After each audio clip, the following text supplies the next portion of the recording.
And this is the best evidence that we have today, which connects at least this lot of pedophile people to Vishal. On July 29, 2026, Sussex Police asked the public to remember a journey that should have taken only a few minutes. 45 years earlier, 8-year-old Vishal Mehrotra crossed Upper Richmond Road in Putney and began walking home. Around him, London was celebrating a wedding being watched around the world, the marriage of Prince Charles and Lady Diana Spencer. Vishal never reached his front door. 7 months later, partial remains belonging to him were discovered in marshy woodland many miles away in West Sussex. No one has ever been charged with his murder. Now Crimestoppers is offering up to £20,000 for information supplied directly to the charity that leads to an arrest and conviction. Police say they have examined numerous lines of inquiry, including those raised in documentaries and podcasts, and explored new forensic opportunities as technology developed. Their conclusion is stark. There is still no evidence identifying who was responsible. But that is not the only reason this case demands another look. The record contains an anniversary appeal that was planned and then cancelled, a police apology over a document carrying Vishal's name, and a disagreement that has lasted for decades over whether the investigation exhausted its possibilities or allowed important opportunities to pass. This video separates what the surviving records establish from what later theories merely suggest. No person discussed here has been charged with Vishal's murder. If you value cold case documentaries that separate evidence from accusation, subscribe to Archive Without Answers and like this video. To everyone already subscribed, thank you for helping overlooked cases reach a wider audience. The royal wedding day began as a family outing. Vishal, his younger sister Mamta, their nanny Joanita Carvalho, and their father Vishambar traveled by train into central London. According to the original Sussex Police report, they watched the procession from the second-floor window of the Fleet Street office where Vishambar worked. They left around 12:30 and returned to East Putney at approximately 1:40 in the afternoon. Vishambar felt tired and went home. Before leaving, he gave each child 20 pence to buy sweets. That small detail is worth correcting because some later accounts mistakenly turned 20 pence into 20 pounds. The nanny took Vishal and Mamta into a newsagent on Upper Richmond Road. The children had complained about sore throats, so she decided to continue to Putney High Street for cough medicine. Vishal said he was tired and wanted to go home instead. She watched him cross the main road at the pedestrian crossing and allowed him to continue alone. Judged from the present, that decision can sound reckless. Judged from the life Vishal was already living, it looked different. The police report described him as highly intelligent, open and friendly. During school terms, he regularly traveled unaccompanied by train from East Putney. He knew the area and was following a familiar route. Blaming the last adult who saw him would create certainty where the evidence provides none. When Joanita and Mamta returned at about 3, Vishambar was asleep and Vishal was not inside. They initially believed he had arrived and gone back out to play. By early evening, concern had become alarm. At approximately 7 o'clock, Vishal was reported missing. This is the narrow window at the center of the case. A child crosses a busy road in public on a national holiday. He is expected home within minutes. Somewhere between that crossing and his front door, every confirmed movement ends. If you believe a 45-year-old appeal deserves to travel farther than a single news headline, like this video and subscribe now. That small action helps keep Vishal's name in circulation while the new appeal is active. The Metropolitan Police launched an extensive missing person investigation. Public appeals produced hundreds of reported sightings. Officers searched open land, followed tips, and interviewed thousands of people. The scale of the response was enormous, but scale and clarity are not the same thing. Not one sighting supplied a confirmed route from Putney to what investigators would eventually find in West Sussex. The surviving 1983 report describes several vehicle and child sightings that appeared important at first. Witnesses recalled different cars, different groups of adults and boys of slightly different ages. Some details emerged months after the event. In 2 instances, recollections changed or expanded under hypnosis, a technique whose reliability would be heavily questioned today. Those witnesses may have been sincere. Sincerity, however, cannot turn an uncertain memory into identification. The original investigators traced vehicles, interviewed people living along possible routes, and compared descriptions, but none of the sightings was established as Vishal's last journey. The numbers in the closing report show how wide the inquiry became. Teams visited 313 homes along the A272 and in nearby villages. Police contacted 465 pigeon racing clubs representing more than 18,000 members because bird enthusiasts regularly use the area around Alder Copse. Records of people convicted of indecency offenses across southern England were examined, leaving 192 individuals to be traced and interviewed.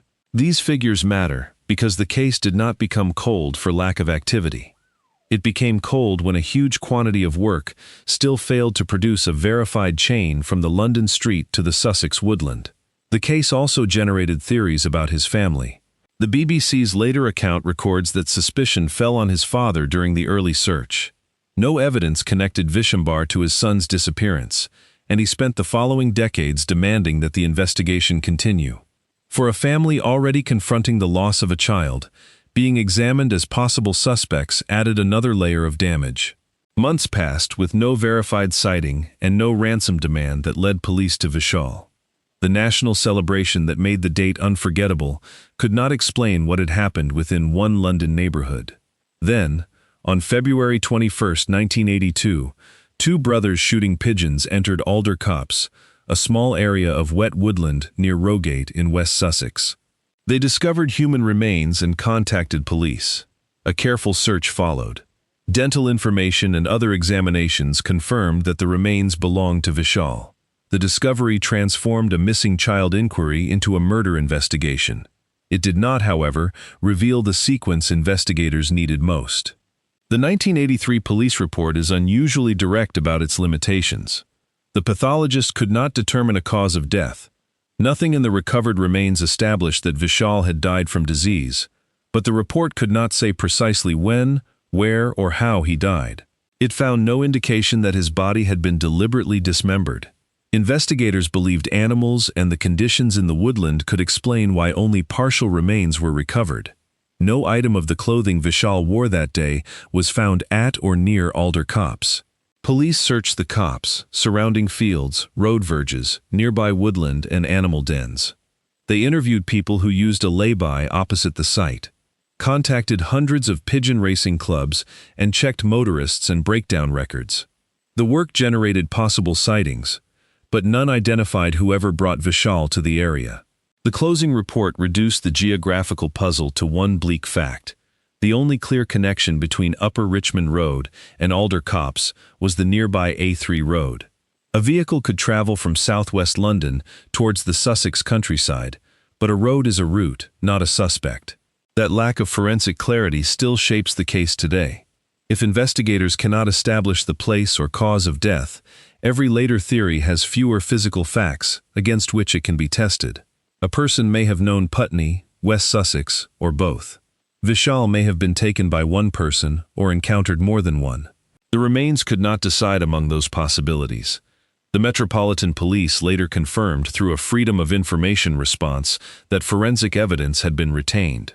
In 2026, Sussex Police said new investigative and forensic opportunities had been explored as technology advanced. Yet the force still says the evidence does not identify who was responsible. This is where the case changed from a mystery of location into a controversy about attention.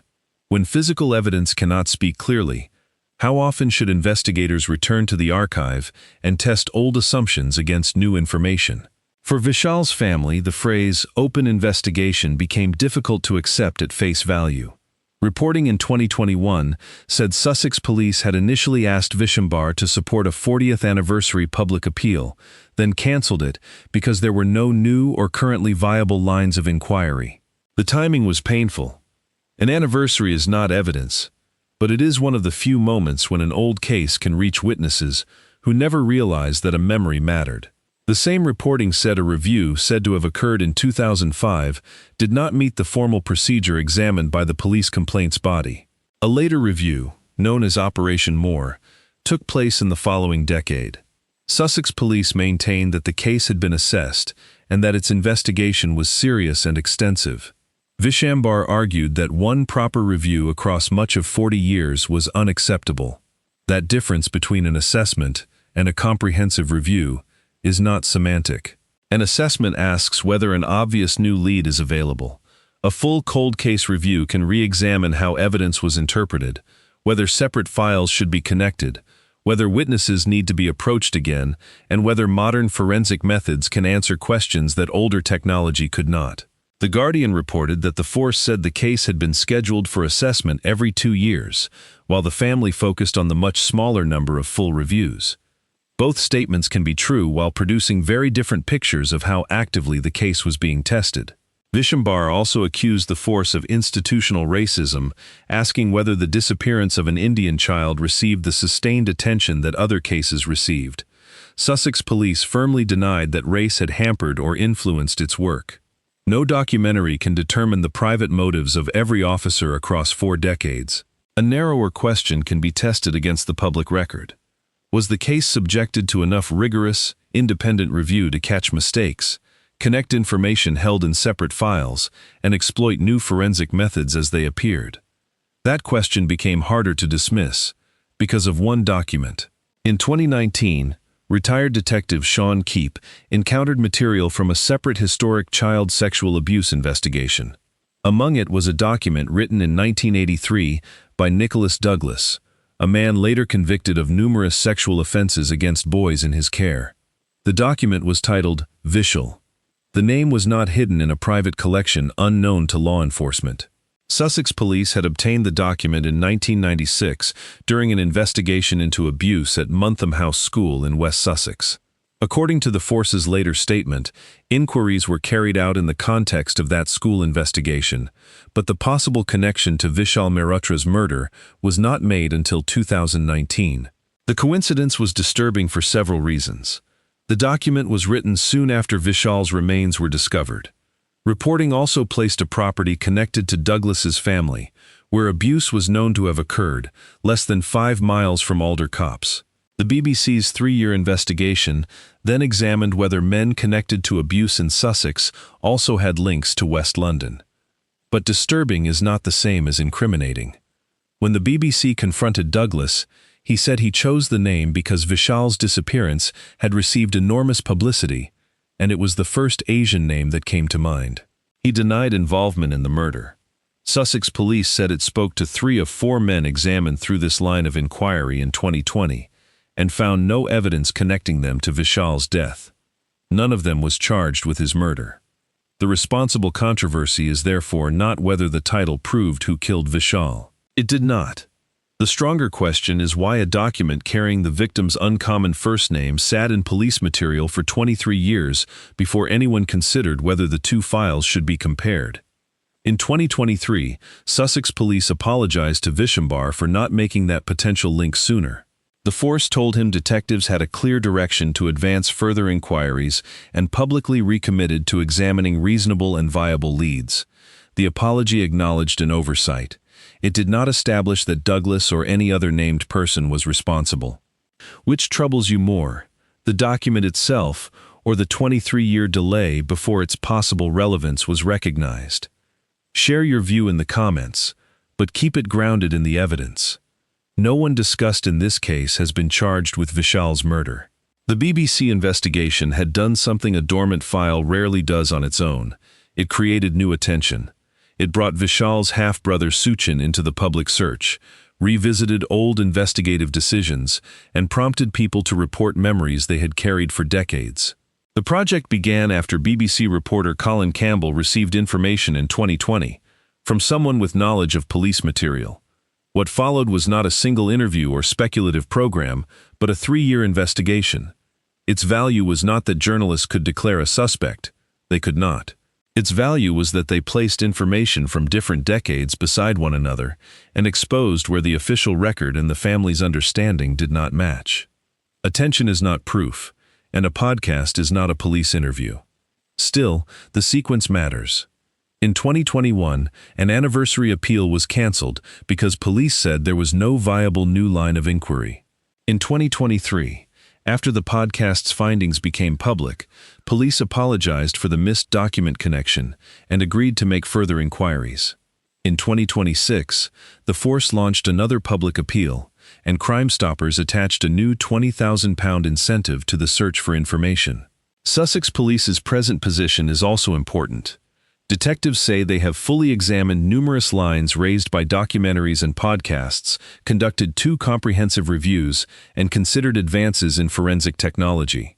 After that work, they still report no evidence showing who was responsible. That statement cuts both ways.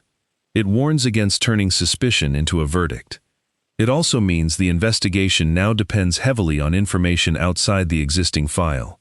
A memory, a conversation, a vehicle, a confession, or a secret that someone has never disclosed.